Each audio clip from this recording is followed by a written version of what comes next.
এখন বর্তমান সময়ে যে পিসি এবং ভাইপোথুড়ি মমতা বন্দ্যোপাধ্যায় এবং তার সেনাপতি অভিষেক বন্দ্যোপাধ্যায় তাদের ঠিক এই বিষয়টাই হয়েছে।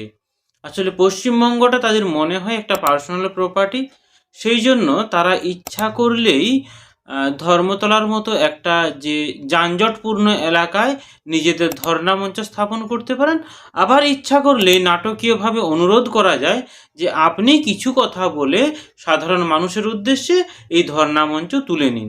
আসলে এর আগের দিন একটা বিষয় নিয়ে বলছিলাম যে অভিষেক বন্দ্যোপাধ্যায়কে সেনাপতি বলা হয়েছে।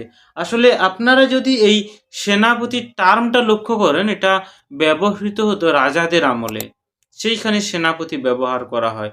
আসলে ভারত স্বাধীন হওয়ার পর থেকে রাজা বিষয়টা উঠে গেছে, সেখানে মন্ত্রী আমলা এই বিষয়গুলোই প্রধান পায়। সেনাপতি অর্থাৎ তার একজন রাজা হওয়া দরকার। এখন রাজার জায়গাতে বিরাজমান মাননীয় প্রধানমন্ত্রী মমতা বন্দ্যোপাধ্যায় এবং সেনাপতির জায়গাতে বিরাজমান অভিষেক বন্দ্যোপাধ্যায়।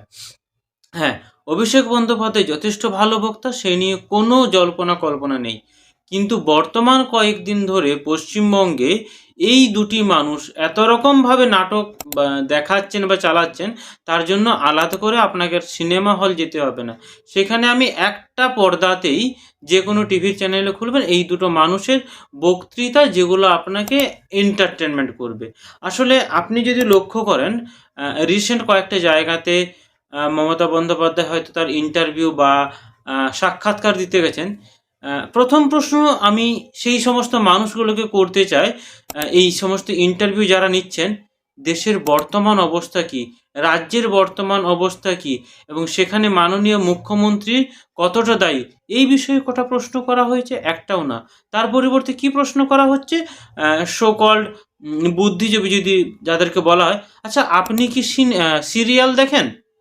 আচ্ছা আপনি কাকে পছন্দ করেন? এই ধরনের প্রশ্ন। কিন্তু একটা প্রশ্ন সেখানে কেউ করেনি যে পশ্চিমবঙ্গ শিল্প কবে আসবে? পশ্চিমবঙ্গে স্বাস্থ্যের এত বেহাল অবস্থা কেন? পশ্চিমবঙ্গে যে শিক্ষক নিয়োগের এত অনিয়ম, সেই জায়গাগুলো কেন?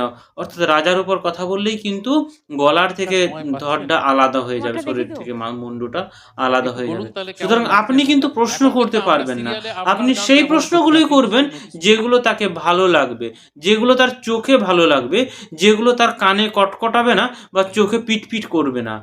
সুতরাং আপনার প্রশ্ন করার ভঙ্গিটা কিন্তু যথেষ্ট সাবলীল হওয়া দরকার।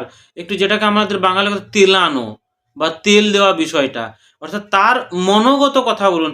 আপনি কটা কবিতা লিখেছেন, কোন কবিতা বাংলা সিরিয়ালে